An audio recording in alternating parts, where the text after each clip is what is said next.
Breaking news. కర్ణాటకలో ఒక దారుణమైన హత్య జరిగింది. మంగళూరులో బజరంగ్ దళ్ లీడర్ సుహాస్ శెట్టిని కొంతమంది వ్యక్తులు అతి దారుణంగా పొడిచి చంపేశారంటూ కూడా ఒక వార్త వెలుగులోకి రావడం జరిగింది. ఒక బజరంగ్ దళ్ లీడర్ ని ఈ రకంగా చేయడం అక్కడ ఉన్న హిందువులు కూడా ఎవరు సహించట్లేదు. రోడ్లపైకి వచ్చి నినాదాలు ధర్నాలు చేసే ప్రయత్నం చేస్తున్నారు. అయితే అక్కడ ప్రభుత్వం ఒక కీలక నిర్ణయం తీసుకుంది. ఎవరు కూడా రోడ్లపైకి వచ్చి ధర్నాలు చేయడానికి వీల్లేదంటూ కూడా బిఎన్ఎస్ యాక్ట్ 163 సెక్షన్ అక్కడికి తీసుకొచ్చింది. పూర్తిగా పోలీసులు అయితే బందోబస్తుని ఏర్పాటు చేశారు. సుహాస్ శెట్టి బజరంగ్ దళ్ లీడర్, ఇతన్ని చంపింది ఎవరు, ఎందుకు అతన్ని కావాలనే పొడిచి పొడిచి అతి దారుణంగా చంపేసి దాని తర్వాత ఒక పోస్ట్ ద్వారా నెక్స్ట్ ఇంకొకరిని వేసేయబోతున్నా అంటూ కూడా సోషల్ మీడియాలో ఒక పోస్ట్ పెట్టారు. ప్రస్తుతం పోలీసులు పూర్తిగా ఇన్వెస్టిగేషన్ చేస్తున్నారు. సుహాస్ శెట్టి కుటుంబ సభ్యులతో కానీ అతని స్నేహితులతో కానీ మొత్తం అందరినీ కూడా ఎంక్వైరీ చేస్తున్నారు. అయితే చాలా మంది హిందువులు కూడా బాధపడుతున్నారు. సుహాస్ శెట్టి లాంటి ఒక మంచి వ్యక్తిని, అంటే ఒక గోశాలకు సంబంధించి ఒక లీడర్ గా ఉన్నారంట, అతను ఒక కార్యకర్తగా ఉన్నారు అని ఏదో చెప్తున్నారు అతని గురించి. మరి అలాంటి వ్యక్తిని కోల్పోయాం ఈ రోజు అంటూ కూడా చాలా మంది బాధపడే ప్రయత్నం అయితే జరుగుతుంది. అయితే మే 1 గురువారం సాయంత్రం 8:30 అతన్ని హత్య చేశారు కొంతమంది వ్యక్తులు. మంగళూరులో ఒక కారులో 5గురితో కలిసి వెళ్తున్న సుహాస్ శెట్టిని ఆపేసి కొంతమంది దుడగలు పొడిచి చంపేశారంటూ కూడా చెప్తున్నారు. ఒక విజువల్ కూడా బయటకు వచ్చింది, అది ప్లే అవుతుంది. సుహాస్ శెట్టిని ఎంత దారుణంగా పొడిచి పొడిచి చంపేశారు అనేది పక్కన విజువల్ ప్లే అవుతుంది, ఒకసారి చూస్తే మనకు అర్థమవుతుంది. అయితే మరి గతంలో సుహాస్ శెట్టి మొహమ్మద్ ఫసిల్ అనే ఒక వ్యక్తి చనిపోయాడు. అతను కూడా హత్య చేపట్టాడు. ఆ వ్యక్తి చనిపోవడంలో ఇతను A1 గా నిందితుడిగా ఉన్నాడని చెప్పేసి కూడా చెప్తా ఉన్నారు. మరి సుహాస్ శెట్టిని ఆ మొహమ్మద్ ఫసీల్ కి సంబంధించిన వ్యక్తులే చంపేశారా, లేకపోతే సుహాస్ శెట్టికి వేరే ఇంకెవరైనా శత్రువులు ఉన్నారా? ఒక రౌడీ షీటర్ అంటూ కూడా చెప్తున్నారు సుహాస్ శెట్టికి. ఒకసారి దీని గురించి పూర్తిగా తెలుసుకునే ప్రయత్నం చేద్దాం. ఆదిత్య లైన్ లో ఉన్నారు, ఒకసారి ఆయనతో మాట్లాడదాం.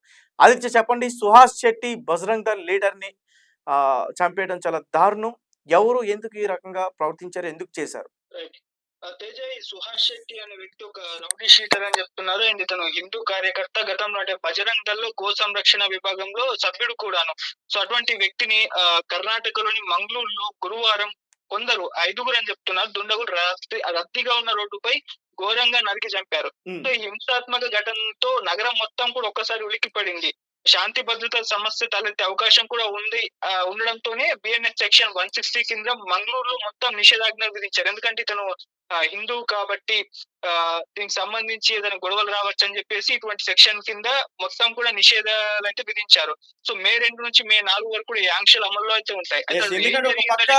పాకిస్తాన్ కి ఇండియాకి ఒక యుద్ధం అయితే జరగబోతుంది, మనందరికీ తెలుసు. పాకిస్తాన్ ఇస్లాం దేశంగా మనకి అందరికీ తెలుసు. అండ్ ఇక్కడ కూడా చాలా మంది ముస్లిమ్స్ ఉన్నారు. కొంతమంది ఇక్కడ పాకిస్తాన్ జిందాబాద్ అంటూ కూడా నినాదాలు చేస్తున్నారు. రీసెంట్ గానే కర్ణాటకలో ఒక వ్యక్తిని కొంతమంది వ్యక్తులు, మన ఇండియన్స్ కొంతమంది కొట్టి చంపేశారు. పాకిస్తాన్ జిందాబాద్ అంటే అంటే ఒక రకంగా అంటే రెండు మతాల మధ్య అయినా పెద్ద ఘర్షణ వాతావరణం ఏర్పడి ఉంటుందని చెప్పేసి సెక్షన్ తీసుకొచ్చారు అనుకోవచ్చు. ఆదిత్య, అంటే ఇది దానికి దీనికి రిలేటెడ్ కాదు, కాకపోతే ఇక్కడ పాత గొడవలు, అంటే ఇతను ఒక రౌడీ షీటర్ కాబట్టి ఎన్నో డీలింగ్స్ చేస్తూ ఉంటాడు, ఎంతమందిని బెదిరిస్తూ ఉంటాడు. సో ఆ డీలింగ్స్ వీటి వల్ల కొంతమంది శత్రువులు ఏర్పడుతూ ఉంటారు. సో ఆ గొడవల కారణంగా శత్రువులు వీళ్ళని చంపడానికి ప్రయత్నాలు చేస్తూ ఉంటారు కాబట్టి ఆ ప్రయత్నంలో భాగంగా ఇతన్ని చంపారని చెప్తున్నారు. ఎందుకంటే ఇతని మీద గతంలో కూడా దాడులు జరిగాయి, కాకపోతే అప్పుడు ఎస్కేప్ అయ్యారు. కాకపోతే ఇప్పుడు అవ్వలేదు, అందుకే అతను ఈ విధంగా చనిపోవడం జరిగింది.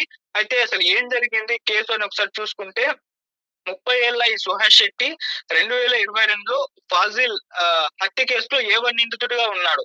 సో ఫాజిల్ అనే వ్యక్తిని చంపేయడం జరిగింది. సో అతన్ని హత్య ఇతనే చేశాడని చెప్పేసి అనుమానంతో A1 నిందితుడిగా జాబితాలో అయితే చేర్చారు. బీజేపీ కార్యకర్త ప్రవీణ్ నెట్టారు హత్యకు ప్రతీకారంగా సురత్కల్ కు చెందిన ఈ ఫజిల్ ని సుహాస్ హత్య చేశాడని చెప్పేసి ఆరోపణలు ఉన్నాయి. దీంతో ఇతనికి పార్టీ లీడర్ ని చంపినందుకు ఇతను హత్య చేయించాడు అనేది ఒక ఆరోపణ. మొహమ్మద్ ఫజీల్ ఆ హత్యలో ఒక వ్యక్తి అనేది ఒక ఆరోపణ. అందుకే మొహమ్మద్ ఫజీల్ సంబంధించిన వ్యక్తులు ఫజిల్ కు సంబంధించిన వ్యక్తులు కానివ్వండి, లేకుంటే వాళ్ళు ఎవరైనా కానివ్వండి, సుహాస్ ను అంతం చేయాలని చెప్పేసి చానాలుగా ప్రయత్నాలు అయితే చేస్తున్నట్టు సమాచారం. గతంలోనూ జబ్బేలో జరిగిన దాడిలో త్రుటిలో ప్రాణాపాయం నుంచి బయటపడ్డాడు ఈ సుహాస్. అండ్ ఈసారి మాత్రం తప్పించుకోలేకపోయాడు. నగరంలోని వాజ్పేయి కిన్ని పడుపు సమీపంలో 5గురు వ్యక్తులు కలిసి ఇతన్ని చంపేయడం జరిగింది. ఆ దృశ్యాలు కూడా CCTVలో రికార్డ్ అయిపోయాయి. అయితే ఇంకోటి ఇంట్రెస్టింగ్ విషయం ఏంటంటే, ఈ సుహాస్ హత్య జరిగిన తర్వాత కొన్ని నిమిషాల్లోనే ఒక ఇన్స్టాగ్రామ్ పేజ్ లో ట్రోల్ మాయా దీకా అనే ఒక ఇన్స్టాగ్రామ్ పేజ్ లో ఫినిష్ అనే ఒక పోస్ట్ తో పాటు హత్య వీడియోని కూడా హంతకులైతే షేర్ చేశారు. అండ్ వాళ్ళు ఇంకో పోస్ట్ కూడా పెట్టారు. నెక్స్ట్ వికెట్ కూడా త్వరలోనే పడబోతుంది అంటూ పోస్ట్ చేయడంతో ఒక్కసారిగా ఉద్రిక్త వాతావరణం నెలకొంది. అంటే ఈ ఇన్‌స్టాగ్రామ్ అకౌంట్ ఎవరిది? అసలు వీళ్ళు ఎందుకు పెట్టారు? క్లియర్ గా వాళ్ళు చంపింది చెప్పాలనుకున్నారు. ఫినిష్ అని చెప్పేసి పెట్టారు. అండ్ ఇంకొక నెక్స్ట్ వికెట్ కూడా పడబోతుందని చెప్పేసి ఒక హింట్ ఇవ్వడం జరిగింది.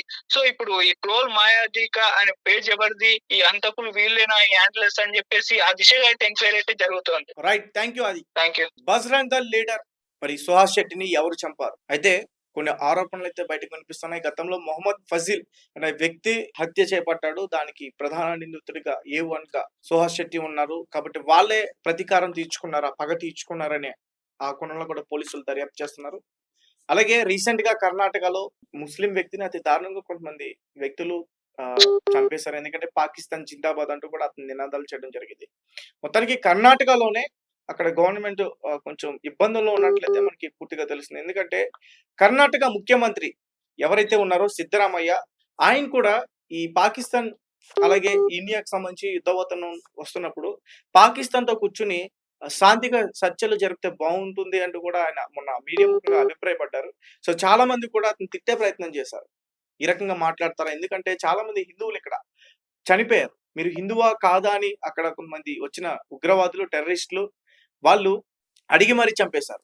అయితే దాని తర్వాత ఈయన ఈ రకంగా మాట్లాడటం, తర్వాత అక్కడే ఆయనున్న స్టేట్ లోనే ఒక హత్య జరగడం, తర్వాత మళ్ళీ ఇప్పుడు ఒక బజరంగ్ దళ్ లీడర్, ఒక హిందుత్వవాది అతను దారుణ హత్యకి గురవ్వడం, ఇదంతా కూడా ఇక్కడ దారుణమైన వాతావరణాలు క్రియేట్ అయ్యే అవకాశం ఉందని నాకైతే క్లియర్ గా కనిపిస్తుంది. ఏదైనప్పటికీ అక్కడైతే బిఎన్ఎస్ యాక్ట్ 163 సెక్షన్ అయితే తీసుకురావడం జరిగింది. ఎవరు కూడా రోడ్డుపైకి వచ్చి ధర్నాలు చేయడం కానీ, నినాదాలు చేయడం కానీ ఇవన్నీ కూడా చేయకూడదు.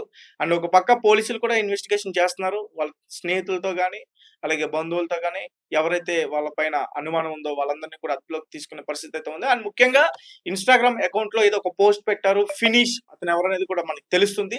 తెలిసిన తర్వాత అతన్ని ఖచ్చితంగా అరెస్ట్ చేసే ఛాన్స్ అయితే ఉంటుంది. సుహాస్ శెట్టిని చంపిన ఆ వ్యక్తిని అయితే పోలీసులు త్వరలోనే పట్టుకున్నారు అనుకుందాం.